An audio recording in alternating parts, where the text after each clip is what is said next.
Hello everyone. If you are reading newspapers for the last 1 week, one of the interesting topics is about NCERT books.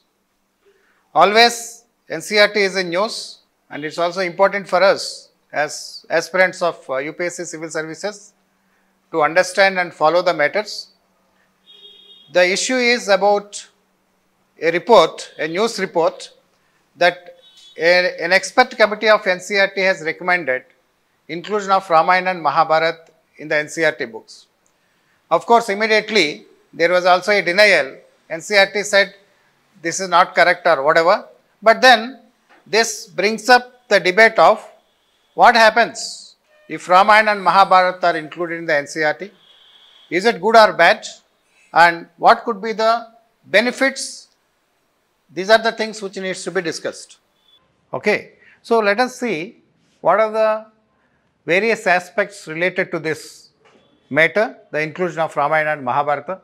First of all, let me tell you, as students of history or teachers of history and all of us, even a teacher is also a student, we also have to learn. So we are all students of history. As students of history and also the aspirants of top examination of the land, the UPSC civil services examination, you need to get some perspective on what exactly are the historical utility or efficacy of Ramayana and Mahabharata. So friends, basically these are related to religion, right, fundamentally, but let me assure you that they are also equally historical documents to a greater extent, and there are many references to the later Vedic period or early Vedic period or the total Vedic period that we can get to know from Ramayana and Mahabharata. In terms of Hindu religion, Ramayana comes first and Mahabharata next. But in terms of our history, Mahabharata is dated earlier to Ramayana and it is the first, and later, of course, in the later Vedic period, we do have Ramayana. What is the historical implications of Ramayana and Mahabharata? There are a lot of information that we can get to know from Ramayana and Mahabharata from this, historical aspects. Mahabharata is supposed to be the main source for us to understand the various implications of the tribal polity. For example, in Rig Veda, we hear about Panchajana, 5 important tribes: Bharatas, Kurus, Anus, Purus and Dhruvyas. In later Vedic time, in the beginning of later Vedic time, by 1000 AD, we see the merger of these tribes. For example, Kurus and Purus, the leading tribes of ancient India, they got merged into Kurus. And friends, this is the Kuruvamsh, what we hear in Mahabharata. Okay? So the tribal polity, how the notions of the territory, which is just becoming important, how cattle is seen as an important source or important form of wealth in the Vedic period, all this is known from Mahabharata incidents. For example, when Pandavas are about to end their Ajñatavas, there will be a cattle raid by Kauravas on Panchala, and of course, that is how the cattle raids or the importance of cattle in the economy and society is understood. Similarly, we have Shanti Parva in Mahabharata. Out of the 18 books, Shanti Parva is one very interesting book that actually, talks about how Bhishma explains the various aspects of jurisprudence, the polity, governance. This is a wonderful piece of text, friends. The message, how a king should conduct himself, how the governance should be there. We are talking about good governance these days. So what are the essential principles of good governance, and all that is known from Shanti Parva. Similarly, Ramayana, if you come to Ramayana, we also hear lot of information about the patriarchal family, how it is getting deep-rooted in Indian context, and some of the good notions about the governance again. Ramaraj is very popular word, right? Even today, if somebody is ruling very just, we will say it's like Ramaraja, right? Where Dharma, the justice, is walking on the 4 legs. This is how Ramayana gives importance to the good governance.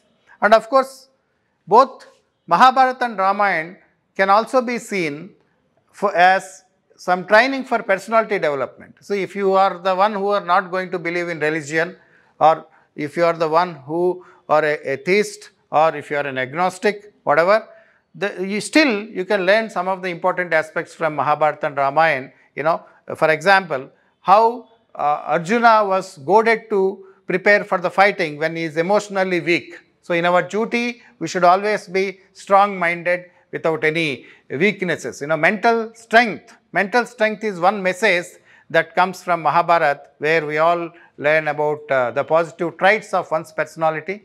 Even Ramayana, for that matter, is also important in the sense that Rama is shown or depicted as somebody who is stoic, you know, who is indifferent to success or failures, you know, who is indifferent to happiness or sorrow, you know, Dhirodat.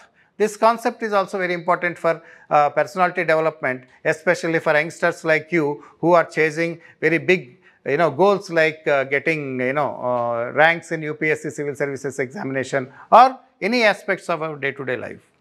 Now, so fundamentally, we are saying that inclusion of Ramayana and Mahabharata, the recommendation is not wrong, obviously, and definitely it's a good suggestion.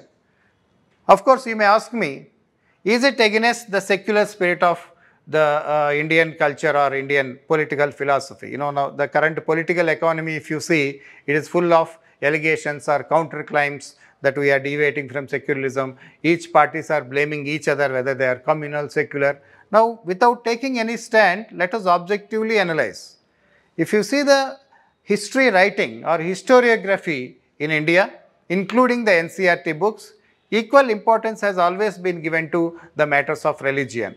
We have Buddhist philosophy, we have Vedic philosophy first, Vedic religion and philosophy. There are lessons on Buddhist philosophy, Jainism, Ajivikism, Bhautikavadins or materialism. Then of course, in medieval India, we learn about Sufism and Bhakti movement. So, it's not that only a particular religion is being included in the books or trying to be forced upon the people. We have been following a secular tradition, and the inclusion of Ramayana and Mahabharata in NCERT also should be seen in line with the secular polity. It is not going to dent the image of secularism in India. Then culturally, friends, it's always advisable that being the diversified country, you know, we have a country which has unity in diversity. We have different religions. It is also important that how the ancient Indian culture or the cultural ethos, Ramayana and Mahabharata are still known to you and me. They are not something in the abstract, realm. So, obviously, it is also important that we try to, understand the cultural contribution of Ramayana and Mahabharata. If you go to Southeast Asia, Indonesia, Bali, Java, Sumatra, they do appreciate the kind of epics we have, which is not there in India to a greater extent. So, obviously, this helps in becoming what do we have as cultural nationalism. Nationalism is definitely the requirement of the country today in the face of many divisive forces. So, obviously, a strong nation state in India will also be possible if all the youngsters, we have almost, 20, the average age in India is 29%. 29 years is the average age of Indians now, you are all young. So, all these important that you should know the cultural aspects of the country. So, I think purely from the UPSC point of view, or purely from Indian citizen point of view, or purely from political decision point of view, or purely from cultural aspect, this definitely is not going to cause any disadvantage, and I think this is a good move. Thank you.